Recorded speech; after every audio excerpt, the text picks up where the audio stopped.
দুবাইয়ের the cruise পর্যটকদের জন্য এক আকর্ষণীয় প্রমোদতরী। শীত আসলে শান্ত শীতল ক্রিক নদীর অববাহিকায় দ্য ক্রুজের প্রমোদযাত্রায় রোমাঞ্চকর অনুভূতি প্রকাশ পায়। দুই পাশে সারি সারি অট্টালিকা, মাঝে ক্রিক নদীর অববাহিকা এক মনোরম দৃশ্যের অবতারণা করে। প্রবাসী বাংলাদেশিরাও এই মনোমুগ্ধকর যাত্রা উপভোগ করতে পিছিয়ে নেই। এবার ক্রিকের বুকে বরিশাল বিভাগ কল্যাণ পরিষদ বাংলাদেশ কমিউনিটিকে নিয়ে আয়োজন করে বিজয়ী উৎসবের। আজকের এই আয়োজনের সফলতা কামনা করি। একই সাথে যে উদ্দেশ্যে সংগঠনটি গঠিত হয়েছে তাদের সেই উদ্দেশ্য বাস্তবায়ন হোক এবং সফল হোক এই প্রত্যাশা করি। আমরা জনকল্যাণে কাজ করি, মানুষের সহযোগিতায় কাজ করি।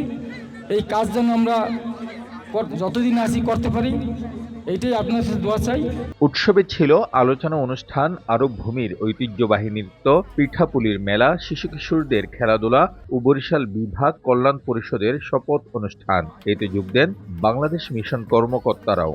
অনেক পরিশ্রমের মাধ্যমে আজকে বরিশাল বিভাগ কল্যাণ পরিষদ এখানে এসে পৌঁছছেন এবং আমাদের মধ্যে যে বিভাজনটা ছিল সেই বিভাজনটাও তার মাধ্যমে শেষ হয়ে গেছে। সবাই উপস্থিত হয়েছি, সবাই মত বিনিময় করেছি, এটাই হচ্ছে সবচেয়ে বড় কথা। আর সবাই আমরা একত্রে কাজ করবো, সবাই মিলেমিশে থাকবো। দুবাই ক্রিক নদীর বুকে অসংখ্য ক্রুজ প্রতিদিন বিকেল থেকে মধ্যরাত পর্যন্ত সাধারণ পর্যটকদের বিনোদন দিতে চলাচল করে। প্রবাসী পরিবারগুলো প্রতিনিয়ত বিনোদনের জন্য ছুটে আসে এখানে।